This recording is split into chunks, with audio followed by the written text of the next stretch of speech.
আসসালামু আলাইকুম। নাজনীন আহমেদ স্বাগত জানাচ্ছে এনটিভির সকালের খবরে। ক্রাউন সিমেন্ট শিরোনাম দেখছিলেন, এবারে পুরো খবর। জুলাই বিপ্লবে ছাত্র জনতা হত্যাকারীদের দ্রুত গ্রেপ্তার করে বিচার সহ 5 দফা দাবি জানিয়েছে বৈষম্য বিরোধী ছাত্র আন্দোলন। শহীদী মার্চ শেষে বৃহস্পতিবার সন্ধ্যায় কেন্দ্রীয় শহীদ মিনার থেকে সংগঠনের কেন্দ্রীয় সমন্বয়করা এসব দাবি জানান। এর আগে ফ্যাসিস্ট হাসিনার পতনের 1 মাস পূর্তির শহীদী মার্চে ছাত্র জনতার ঢল নামে রাজধানীর রাজপথে। মিছিলে যোগ দেয়া মানুষের প্রত্যাশা নতুন বাংলাদেশ। নূর হোসেনের রিপোর্ট।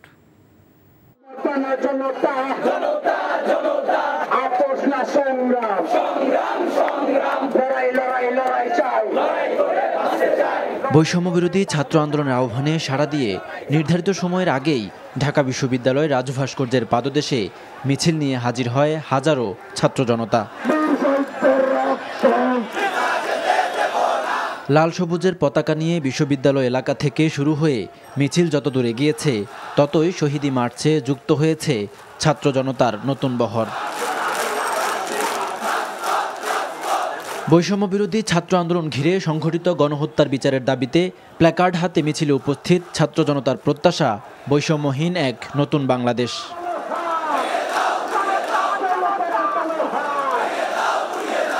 এই ছাত্র সমাজ অনেক দিন পর জাগ্রত হয়েছে।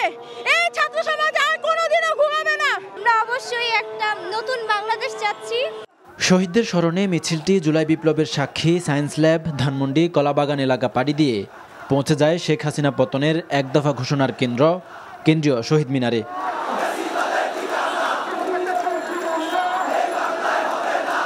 সেখান থেকে দ্রুত দেশ পুনর্গঠনের রোডম্যাপ দেয়া সহ 5 দফা দাবি তুলে ধরেন বৈষম্য বিরোধী ছাত্র আন্দোলনের কেন্দ্রীয় সমন্বয়করা।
নতুন বাংলাদেশ বিনির্মাণে দলমত নির্বিশেষে সবাইকে ঐক্যবদ্ধভাবে কাজ করার আহ্বান ছাত্রনেতাদের। নূর হোসেন, এনটিভি নিউজ, ঢাকা। বৈষম্য বিরোধী ছাত্র আন্দোলনের শহীদী মার্চ কর্মসূচিতে হাজারো ছাত্র জনতার ঢল রাজপথে। রাজু ভাস্কর্য থেকে শুরু হওয়া এ পদযাত্রায় বৃহস্পতিবার যোগ দেন নানা শ্রেণী পেশার মানুষ। সবার কণ্ঠে ছিল নতুন বাংলাদেশ গড়ার প্রত্যয়। আপেল শাহরিয়ারের রিপোর্ট।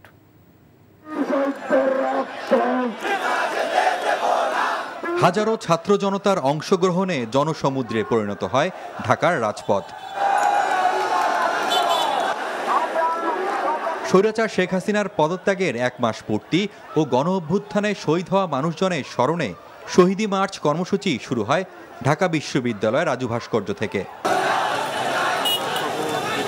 নানা শ্রেণী পেশার মানুষের সমন্বয়ে মিছিল এগিয়ে যায় নিউ মার্কেট হয়ে সায়েন্স ল্যাবের দিকে। সড়কের পাশে থাকা মানুষজনও যুক্ত হন এ মিছিলে। স্কুল কলেজের শিক্ষার্থীরাও এ সময় যুক্ত হন। জাতীয় পতাকা ও প্ল্যাকার্ড নিয়ে স্লোগানে স্লোগানে এগিয়ে যায় মিছিল। এ সময় ফিলিস্তিনের পতাকাও দেখা যায় মিছিলে। স্বাধীনতাকামী এ দেশটির মানুষদের প্রতি সহমর্মিতা জানানো হয়। সরকার পতনের আন্দোলনে গুরুত্বপূর্ণ ভূমিকা রাখে মাদ্রাসার শিক্ষার্থীরাও। তারাও এ কর্মসূচি পালনে যুক্ত হন। সবার কণ্ঠেই ছিল নতুন বাংলাদেশ গড়ার প্রত্যয়। স্বৈরাচার শেখ হাসিনাকে দেশে এনে বিচারের মুখোমুখির দাবিও জানানো হয়। এরপর রাজধানীর বিভিন্ন সড়ক ঘুরে মিছিল গিয়ে শেষ হয় কেন্দ্রীয় শহীদ মিনারের সামনে। Apple Shahriar, NTV news, Dhaka. ছাত্র জনতার গণ অভ্যুত্থানে স্বৈরাচার সরকারের পতন হলেও নিঃস্ব হয়েছে হাজার হাজার পরিবার। তছনছ হয়ে গেছে তাদের সাজানো গোছানো সুখের সংসার। সেই সংসারে এখন কেবল শূন্যতা আর হাহাকার। এমন হাজারো পরিবারের একটি রাজধানীর আজিমপুরের শহীদ দুলাল মাহমুদের পরিবার। সরকারি কোয়ার্টারের ভেতরে প্রাণ হারানো মানুষটির পরিবারের এখনকার অবলম্বন কি, সেই কথাই জানাচ্ছেন হাসান জাবেদ। ছবি তুলেছেন তারিক হাসান। একটি বেসরকারি ব্যাংকের সহকারী ব্যবস্থাপক দুলাল মাহমুদ রাজধানীর আজিমপুর সরকারি কোয়ার্টারে 2 সন্তান ও স্ত্রীকে নিয়ে সুখে শান্তিতে কাটছিল তাদের জীবন। কিন্তু হঠাৎই সেই সুখের ঘর তছনছ করে দেয় হায়নারূপী পুলিশ। ছাত্র জনতার আন্দোলনে উত্তাল 18 জুলাই। অফিস থেকে সন্ধ্যায় বাসায় ফিরে স্ত্রীর তৈরি করা কেক কেটে নিজের জন্মদিনেও উদযাপন করেন দুলাল। বৃদ্ধ মাকে ইনসুলিন দিয়ে বাসার নিচে নামেন ওষুধ কিনতে। গেটে যেতেই পুলিশের ছোড়া 2টি গুলি এসে লাগে তার হাত ও পেটে। লুটিয়ে পড়েন দুলাল। পরদিন ভোরবেলায় ঢাকা মেডিকেলে চিকিৎসাধীন অবস্থায় মারা যান তিনি। নারী ছেঁড়া ধন আদরের মানিকের এমন করুণ মৃত্যুতে শুকে পাথর মা। সকালে কইছে মা তুমি একটা লাগে ভাত খাইবা, পরে খিদে লাগলে একটা রুটি আর একটা খেলা খাইবা।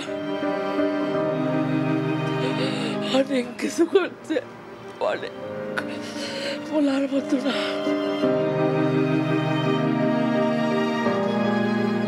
দুলালের স্ত্রী ফারহানা রহমান সরকারি প্রাথমিক বিদ্যালয়ের সহকারী শিক্ষিকা। 8.5 বছরের সংসার জীবনে স্বামীর সাথে আছে অনেক সুখ স্মৃতি। সেই স্মৃতিগুলো নিয়েই কাটাতে চান সামনের দিনগুলো। সব আমাদের শেষ হয়ে গেল, আমাদের আর কিছু রইল না। একটা সুস্থ হাসতে হাসতে একটা সুস্থ মানুষ নাই হয়ে গেল, নাই।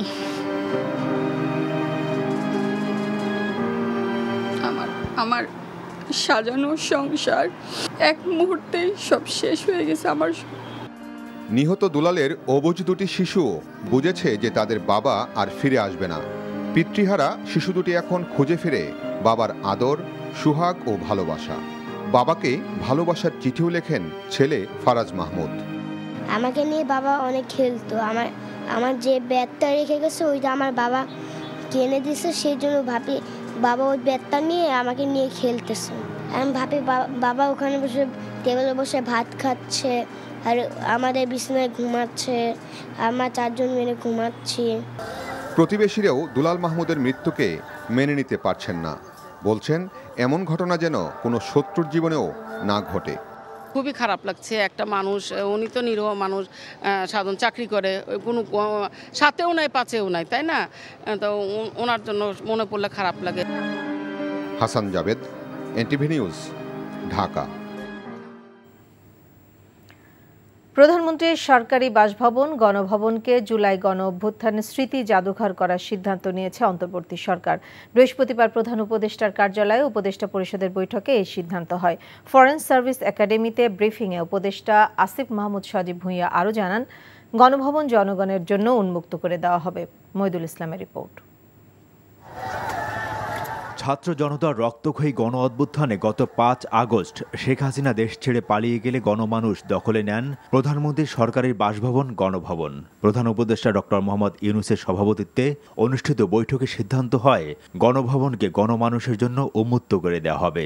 একই সাথে সেখানে প্রতিষ্ঠা করা হবে জুলাই গণ অভ্যুত্থান স্মৃতি জাদুঘর। আমাদের যে গণভবন আছে, এই গণভবন কখনোই আসলে এর যে নাম গণভবন, গণর ভবন হয়ে উঠতে পারেনি। তাই এই গণভবনকে যেহেতু এদেশের মানুষ ছাত্র জনতা একটা অভ্যুত্থানের মাধ্যমে জয় করেছে, এটিকে জনগণের জন্য উন্মুক্ত করে দেওয়া হবে এবং এই জুলাই গণ অভ্যুত্থানের স্মৃতিকে, শহীদদের স্মৃতি এবং বিগত ফ্যাসিবাদী সরকারের আমলে যত অন্যায় অবিচার হয়েছে সব কিছুর স্মৃতি সংরক্ষণ করার জন্য গণভবনকে জুলাই গণ অভ্যুত্থান স্মৃতি জাদুঘর হিসেবে প্রতিষ্ঠা করা হবে। বিভিন্নভাবে ফ্যাসিবাদী শক্তিকে পুনর্বাসন করার চেষ্টা চলছে অভিযোগ করে আসিফ মাহমুদ বলেন, বিচারের আগ পর্যন্ত তাদেরকে পুনর্বাসনের কোনো সুযোগ নেই। তিনি জানান, জুলাই গণ অভ্যুত্থানে আহত এবং শহীদ পরিবারের সদস্যদের নিয়ে একটি অনুষ্ঠানে অংশ নেবে উপদেষ্টা পরিষদ। ফ্যাসিবাদী যেই রাজনৈতিক দল কিংবা রাজনৈতিক জোট বাংলাদেশে ফ্যাসিবাদ প্রতিষ্ঠা করেছিল, বিচারের সম্পূর্ণ বিচার না হওয়া পর্যন্ত তারা রাজনীতি করতে পারবে কি পারবে না, এই প্রশ্নটা আমরা জনগণের কাছে ছেড়েছি। তবে সম্পূর্ণভাবে বিচার করার জন্য আপনারা জানেন সরকার ইতিমধ্যেই ব্যবস্থা নিয়েছে, আইন মন্ত্রণালয় এটা নিয়ে কাজ করছে। মানবতা বিরোধী অপরাধের হিসেবে তাদের বিচার নিশ্চিত করা হবে। এদিকে শ্রম মন্ত্রণালয়ের অধীনে শ্রমিকদের যে কোনো সমস্যা সমাধানের জন্য একটি রিভিউ কমিটি গঠন করার সিদ্ধান্ত হয় উপদেষ্টা পরিষদের বৈঠকে। মইদুল ইসলাম, এনটিভি নিউজ, ঢাকা। জুলাই ও আগস্ট মাসে মানবতা বিরোধী অপরাধের অভিযোগে অভিযুক্ত ব্যক্তিদের বিচারের জন্য একটি আন্তর্জাতিক মানের ট্রাইব্যুনাল গঠনের প্রক্রিয়া চলমান বলে জানিয়েছেন অন্তর্বর্তীকালীন সরকারের প্রধান উপদেষ্টা অধ্যাপক ডক্টর মোহাম্মদ ইউনূস। গণ অভ্যুত্থানে বিজয়ের 1 মাস পূর্তি উপলক্ষে বৃহস্পতিবার জাতির উদ্দেশ্যে দেওয়া বিবৃতিতে তিনি বলেন, এই বিপ্লবে শহীদদের কোনো ত্যাগ বৃথা যেতে দেওয়া হবে না। বিপ্লবের সুফল ঘরে তুলতে বাংলাদেশের একটি সুশিক্ষিত ও দক্ষ প্রজন্মের প্রয়োজন। তাই দ্রুত শিক্ষার্থীদের ক্লাসে ফেরার আহ্বান জানান ডক্টর ইউনূস।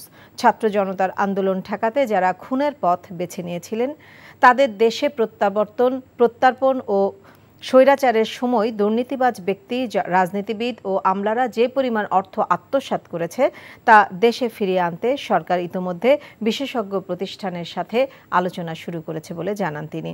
বলেন, অভ্যুত্থানের শহীদদের স্বপ্নের সাথে কখনোই তারা বিশ্বাসঘাতকতা করবেন না।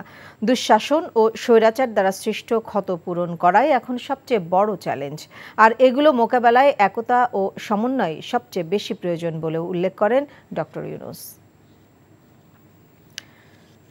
আওয়ামী লীগের প্রেসিডিয়াম সদস্য সাবেক মন্ত্রী শাহজাহান খানকে রাজধানী থেকে গ্রেপ্তার করা হয়েছে।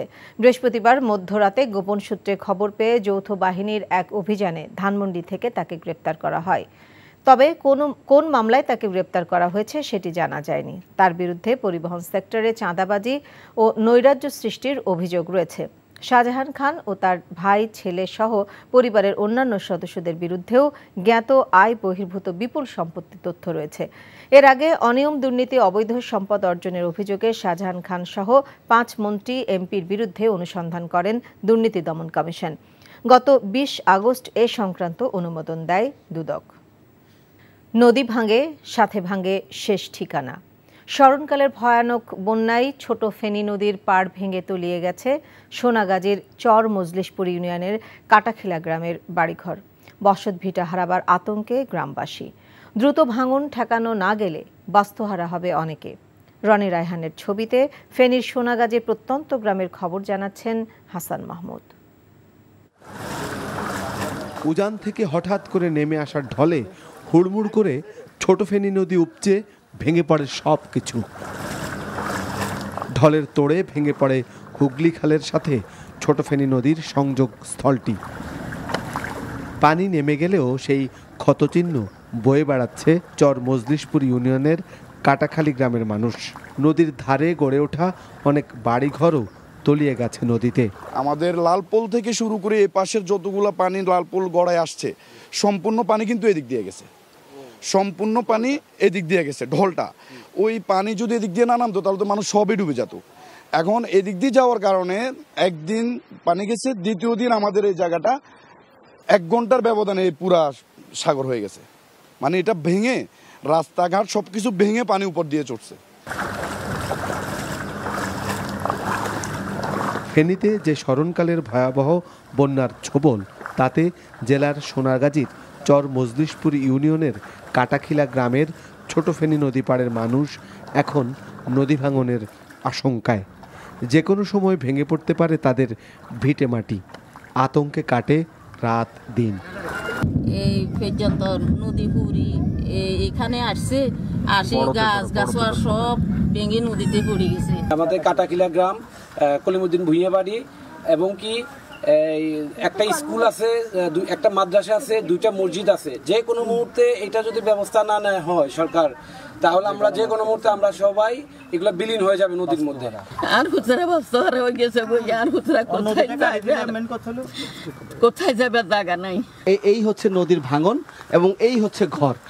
এই ঘরটি তারা কিন্তু 4 হাতের সম্মান হবে, তারা কিন্তু ইতিমধ্যে কিন্তু এই বাড়িটি সরিয়ে নিয়েছে। নদী ও খাল সংস্কার করে নোয়াখালীর কোম্পানিগঞ্জের ভেঙে যাওয়া মুসাপুর ক্লোজার ঠিক করার দাবি এলাকাবাসীর। Hasan Mahmud, NTV news, Sonagazi, Feni. Saint Martin দ্বীপে যেতে আগে থেকে রেজিস্ট্রেশন করতে হবে এমন কোনো সিদ্ধান্ত নেওয়া হয়নি বলে জানিয়েছে পরিবেশ, বন ও জলবায়ু পরিবর্তন মন্ত্রণালয়।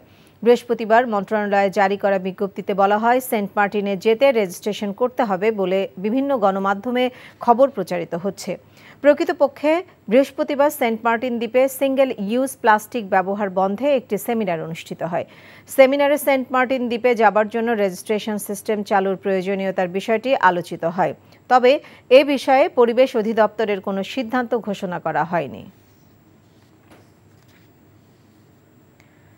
নাটোরে বৈষম্য বিরোধী আন্দোলনে শিক্ষার্থীদের উপর হামলা ও গুলি করার ঘটনায় সাবেক সংসদ সদস্য শফিকুল ইসলাম, জেলা প্রশাসক, পুলিশ সুপার সহ 31 জনের নাম উল্লেখ করে অজ্ঞাত আরও 100 জনের বিরুদ্ধে মামলা করা হয়েছে।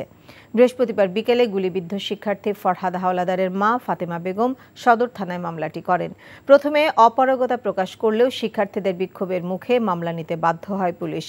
বাদী অভিযোগ করেন, স্থানীয় সংসদ সদস্য এবং তৎকালীন জেলা প্রশাসক আবু নাসের ভূঁইয়া ও পুলিশ সুপার তারিকুল ইসলামের নির্দেশে 18 জুলাই নাটোর শহরের মাদ্রাসা মোড়ে শিক্ষার্থীদের আন্দোলনে চড়াও হয় পুলিশ ও আওয়ামী লীগ নেতাকর্মীরা।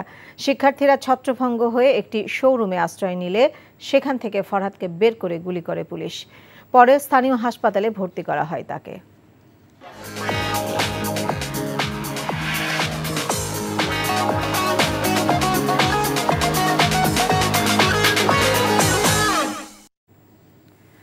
নগদ নিবেদিত অর্থনীতির খবর।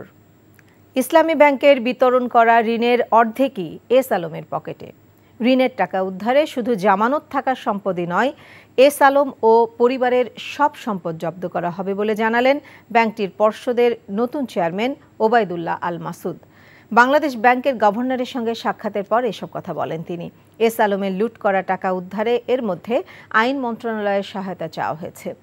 ইসলামী ব্যাংকে তারল্য সংকট মেটাতে বাংলাদেশ ব্যাংক টাকা ছাপিয়ে আর কোনো সহায়তা দেবে না বলেও জানান তিনি। তবে পরিবর্তিত পরিস্থিতিতে ইসলামী ব্যাংকের প্রতি গ্রাহকের আস্থা ফিরতে শুরু করেছে বলেও দাবি করেন ব্যাংকটির পর্ষদ চেয়ারম্যান। ইসলামী ব্যাংকে গ্রাহক, শেয়ার হোল্ডার ও কর্মীদের মধ্যে অনাস্থা তৈরি হয়, যা ব্যাংক ব্যবসার জন্য বড় চ্যালেঞ্জ বলে জানান ব্যাংকটির চেয়ারম্যান। এই ছিল সকালের খবরে। এই খবরের ভিডিও সহ আপডেট জানতে ভিজিট করুন এনটিভি অনলাইন www.ntvbd.com। এছাড়াও এনটিভি জনপ্রিয় সব অনুষ্ঠান ও খবরের আপডেট জানতে ভিজিট করুন আমাদের ইউটিউব ও ভেরিফাইড ফেসবুক পেজ। সবাইকে ধন্যবাদ।